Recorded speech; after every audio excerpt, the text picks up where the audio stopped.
the client had a screen issue. So what do we do best? Remove the screen and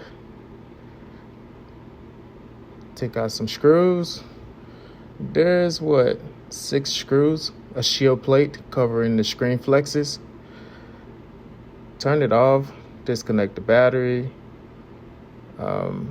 take out the ear speaker on the original screen so you could put it on the new screen. Connect the screen, put the shield plate back on.